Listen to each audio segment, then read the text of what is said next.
ኢየሱስ ክርስቶስን ስሙን የሚያጠፉ እምነቶች እንዲበዙ ተደረገ። ከዛ ውስጥ ዋናው the new age movement ይባላል። the new age movement ወይም ደግሞ የሱ አንዱ ፕራክቲስ የሆነው law of attraction ይባላል። በኒው ኤጅ ሙቭመንት እና በlaw of attraction በውጭው ዓለም ኢየሱስ ክርስቶስን እጅግ የሚሰድቡ መልእክቶች አላቸው። ከዛ ውስጥ አንዱ ኢየሱስ የስበት ሕግ የሚጠቀም ሚሊዮነር ነበረ፣ ፍጡር ነው፣ አምላክ አይደለም የሚሉ ናቸው። ለስም አጠራሩ ክብር ምስጋና ይግባው። እዚህ ኢትዮጵያ ውስጥም የዚህ አስተሳሰብ ያልገባቸው ሰዎች አሉ ይመስለኛል። መንገዱ አልገባቸው ምን ማለት እንደሆነ።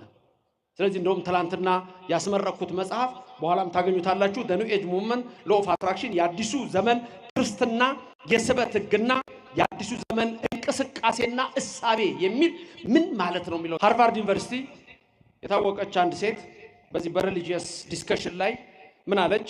ዓለም ሁሉ የሚቀበለው ኢየሱስን መስራት አለብን አለች። አሁን ያለው ኢየሱስ ክርስቲያኖች ብቻ ናቸው የሚቀበሉት።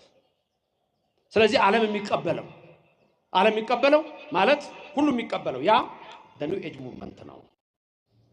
ዓለም የሚቀበለው ኢየሱስ፣ ቡዳው የሚቀበለው ኢየሱስ፣ ሂንዱ የሚቀበለው ኢየሱስ፣ ዞሮአስትራኒዝም የሚከተሉት የሚከተሉት ሁሉም እስልምናም የሚያምነው የሚቀበሉት አይሁዶችም የሚቀበሉት እሱ ላይ ደግሞ ቁልፍ ነገር አለ። አይሁዶቹ ጋር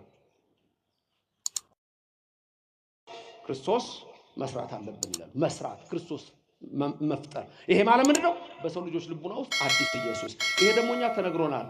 ማቴዎስ 24 ቁጥር 4 ላይ